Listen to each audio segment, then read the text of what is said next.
¿Qué tal? Bueno, retomamos las reflexiones en torno a la temática que nos ocupa en estas semanas, que tiene que ver con la ética profesional, ¿verdad? Bueno, espero que estén todas y todos muy bien, que hayan visto por lo menos repasado el primer video en donde hacíamos algunos aportes relativos a la ética profesional, naturalmente, recogiendo los aportes y contribuciones de varias autoras y varios autores. En particular, hoy voy a seguir con estas ideas tomando un ítem en particular del trabajo de Silva Barroco y de Revelato, de la ética de la autonomía, que es el capítulo 8 de un trabajo mucho más extenso que hace con otros investigadores. Es un trabajo de hace unos cuantos años, pero que tiene enorme vigencia. Y recordarán que nos referíamos, por un lado, a la moral como una práctica singular de los individuos y a la reflexión ética, que es una reflexión precisamente a propósito de nuestras conductas, de nuestra praxis individual, de esa moral singular. No nos olvidemos que nuestro desempeño profesional se inserta en instituciones, se desenvuelve en el marco de instituciones casi siempre estatales, no siempre, también hay trabajadoras y trabajadores sociales que ocupan un rol profesional en instituciones privadas, en organizaciones no gubernamentales, en organizaciones sociales, de la sociedad civil en general, pero siempre en el campo de las políticas sociales, que es el campo privilegiado, como lo hemos dicho más de una vez, de actuación del trabajo social. Y tampoco debemos olvidarnos que estamos inscriptos en el marco de relaciones económicas, sociales, políticas determinadas, en el Uruguay contemporáneo, en América Latina contemporánea, bajo un sistema de economía determinado, capitalista, en fin, el trabajo social además ha jugado un rol a lo largo de la historia, un papel en la división sociotécnica del trabajo muy específico. Por momentos en su origen, más allá de los matices o las perspectivas históricas, es claro que al asistente social en aquel momento, estoy hablando de hace unas cuantas décadas atrás, incluso mucho más atrás, la visitadora social desempeñaba una función de control, de disciplinamiento, en fin, de atención de las situaciones de anormalidad que daba cuenta las sociedades de aquel momento. Hoy, luego de una evolución y un desarrollo crítico de nuestra profesión, podemos estar hablando de otro tipo de inserción, pero no debemos desconocer que seguimos en este marco económico, social, político, institucional, en el cual nuestro desempeño está condicionado. No digo determinado, pero fuertemente condicionado. Precisamente Silva Barroco alude a los proyectos que pueden ser de corte individual, proyectos personales, proyectos colectivos, ¿verdad? Proyectos societarios también, y en particular hace un análisis de los proyectos colectivos en tanto colectivo profesional, ¿verdad?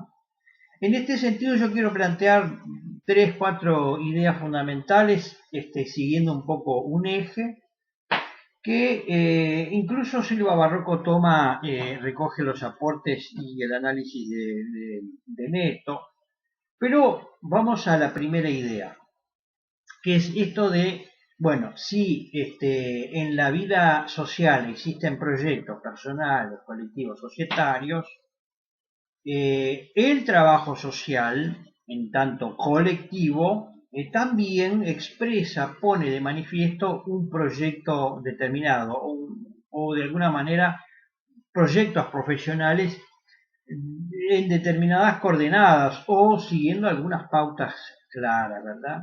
Por eso cuando decimos que hay una dimensión ético-política, no es solamente la ética, sino lo comporta en una función singular, imbricada como proyecto ético-político, ¿verdad?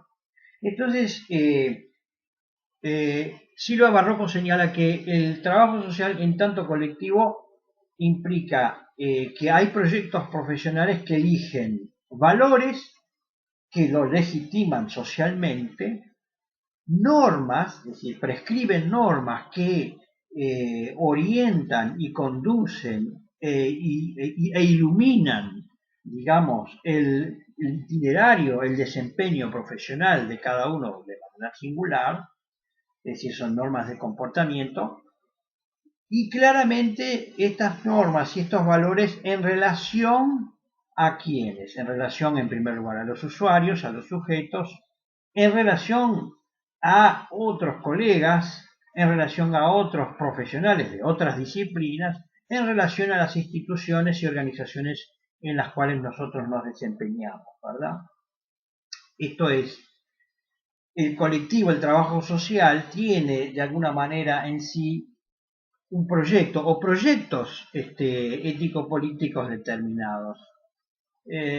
Vamos a ver más adelante cómo esto se refleja muy concretamente en el código de ética que nosotros ya habíamos anunciado, fue discutido largamente y ya está homologado y está vigente hace ya unos años. En segundo lugar, es decir, los proyectos profesionales implican condiciones, ¿no? Dice el autor. Entonces, condiciones que implican atender las necesidades sociales, por cuanto estamos cumpliendo una función en el marco de la división sociotécnica del trabajo, y es, entre otras cosas, atender necesidades sociales, realizadas de determinadas formas, no de cualquier manera. ¿Se acuerdan las primeras preguntas que nosotros nos hacíamos en el primer video? ¿Todo vale? ¿Todo es justificado en función de un saber técnico o de una determinada intencionalidad? No, hay justamente un marco ético-político que de alguna manera está determinando el cómo, el deber ser del desempeño profesional. Entonces, atender necesidades sociales realizadas de determinadas formas, producir resultados, logros, concreción de objetivos, ¿verdad? Y esta actuación, este desempeño tiene naturalmente, como veníamos señalando, implicancias éticas y políticas. Otra idea fundamental que se plantea como parte de este proyecto ético-político del trabajo social implica el reconocimiento de los otros, de un otro. Esto implica, como lo dice claramente, entenderlos, comprenderlos en tanto sujetos de una acción profesional. Este es un elemento central. Nosotros no podemos considerar al otro en tanto objeto de la asistencia pública, objeto de prestaciones económicas financieras, de ninguna manera. De lo contrario, estaríamos contradiciendo precisamente el núcleo central de la función del trabajo social en este contexto contemporáneo. Es decir, reitero esta idea de reconocer al otro en tantos sujetos y no objetos de la intervención. Lo que implica dos cuestiones más, dos elementos centrales más. Por un lado, la reciprocidad y por el otro, el diálogo. Establecer la reciprocidad y el diálogo implica precisamente, a partir de esta del reconocimiento del otro en tanto sujeto, que es capaz, obviamente, de pensar, de sentir, de decidir por su cuenta, de seleccionar opciones y no someterse a los designios del profesional que le va a decir, le va a indicar exactamente lo que tiene que hacer y lo que no tiene que hacer. Más allá de que estas cuestiones son a veces polémicas. Además, dice la autora, es reconocer al sujeto, al otro, en su integralidad, es decir, en su dimensión, en tanto sujeto, con sus peculiaridades, su itinerario, su ciclo vital, sus coordenadas y contextos específicos, sus formas de vida, sus creencias, en fin, su integralidad, no tomarlo solo como un sujeto que necesita algo y por lo tanto el trabajador social se lo va a dar, entre comillas. Bien, otra idea importante o un conjunto de ideas importantes que yo quiero destacar son algunos principios o valores que deberían orientar nuestra intervención profesional. Desde luego que en el código de ética está mucho más desarrollado, mucho más extenso, pero yo quiero sintetizar, digamos, algunos elementos, 3, 4 principios, valores, que son fundamentales en el ejercicio profesional y que ustedes van a tener que considerarlo como algo asumido en la práctica preprofesional durante este curso de laboratorio y además a partir de su incorporación a los proyectos integrales en la práctica cotidiana, preprofesional propiamente dicho, si me permite. Un primer principio o valor fundamental es el respeto y la comprensión. El respeto y comprensión hacia los sujetos, sean personas, comunidades, grupos, también el respeto hacia otros colegas y otros profesionales. No se olviden que nosotros no trabajamos usualmente de manera individual, sino lo hacemos en equipos interdisciplinarios y por lo tanto es fundamental la consideración, la opinión, la consideración, los aportes, las perspectivas de los otros profesionales y por lo tanto el respeto en todos estos planos es fundamental. Respeto y comprensión. Cuando decíamos reconocer al otro en su condición de sujeto, es también comprender su situación. De alguna manera esto lo vamos a retomar cuando hablemos de la entrevista en tanto técnica, porque aquí hay un elemento central que es la empatía. La empatía significa colocarse en el lugar del otro, no para ser como el otro, sino precisamente para tratar de comprenderlo en todas sus circunstancias y vicisitudes. Un segundo valor, principio fundamental es el compromiso, reitero, hacia los sujetos, hacia las instituciones, hacia los colectivos, pero es un compromiso ético, político fundamental que nos obliga a un ejercicio desburocratizado, si me permiten esta expresión, es decir, no asumir que soy apenas una pieza en el complejo administrativo burocrático de una institución como el Ministerio de Desarrollo Social, el Ministerio de Vivienda o cualquier otra, sino que hay un compromiso ético fuerte en el sentido de las transformaciones, en el sentido de la aportación que pueda hacer yo como profesional en este devenir histórico que nos ha tocado. Un tercer principio o valor fundamental es la promoción de derechos. Cuando hablamos de promoción de derechos, supone precisamente reconociendo no al otro en tanto objeto de la asistencia pública, sino sujeto portador, tributario de derechos, es que nosotros tenemos que promoverlos, derechos en todos los sentidos, derechos sociales, económicos, políticos, ¿verdad? Esto es una idea clave de este proyecto ético-político del trabajo social. Luego hay otro elemento fundamental que es la responsabilidad. Todo cuanto podamos hacer nosotros está de alguna manera sellado por el nivel de responsabilidad que tengamos y que asumamos en nuestro ejercicio profesional. Cuando hago un informe social, cuando hago una entrevista, cuando hago una observación, cuando hago una recorrida de campo, cuando dialogo con otros profesionales, tengo que hacerlo con responsabilidad total, a sabiendas de lo que implica mi aporte, implica un muy buen desempeño profesional y sus consecuencias y sus efectos en la vida cotidiana, en la vida de los grupos, de las comunidades, de las personas, de las familias. No, esto no puede ser ajena, la responsabilidad tiene que ser parte, digamos, indisoluble de un buen ejercicio profesional. Quiero agregar algunos otros elementos que están contemplados.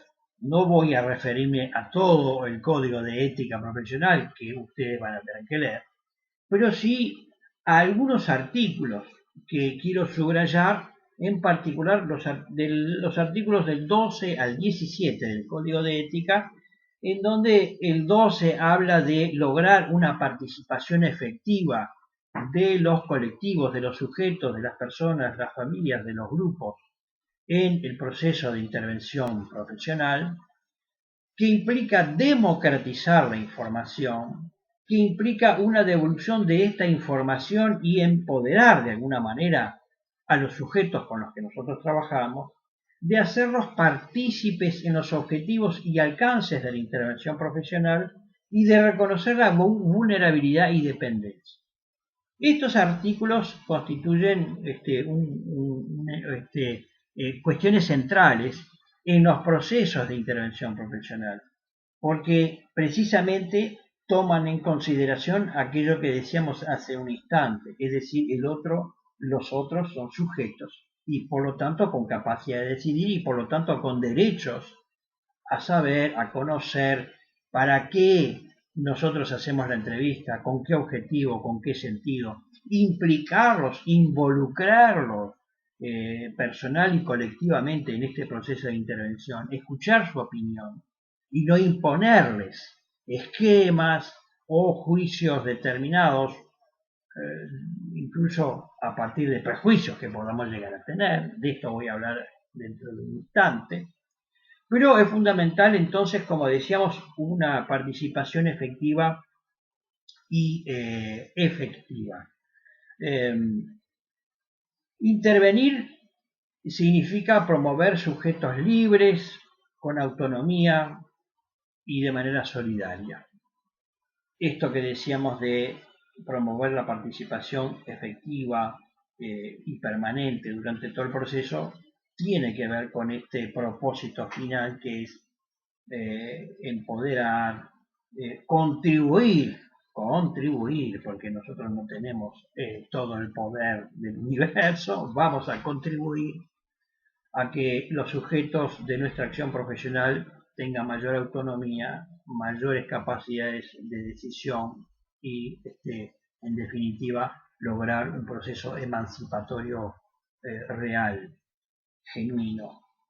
Y yo decía, y cuidado con los prejuicios y cuidado con aquellos elementos, nociones y prenociones que nos hagan ver al otro en sus, digamos, vulnerabilidades, en sus incapacidades, entre comillas, en sus dificultades, ¿verdad?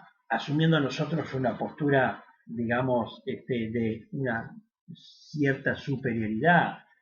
Bueno, estas cuestiones son las que nosotros vamos a tener que superar y que de hecho nos ha costado mucho superar a lo largo de toda la historia, ¿no? No colocarnos como aquel que le va a decir qué cosas tiene que hacer y cómo lo tiene que hacer, sino precisamente a partir de un equipamiento que tenemos nosotros, de nuestras técnicas, de nuestras habilidades, de nuestros conocimientos, hacer aportes para, digamos, promover sujetos emancipados, y sobre todo garantizar el pleno ejercicio de los derechos sociales.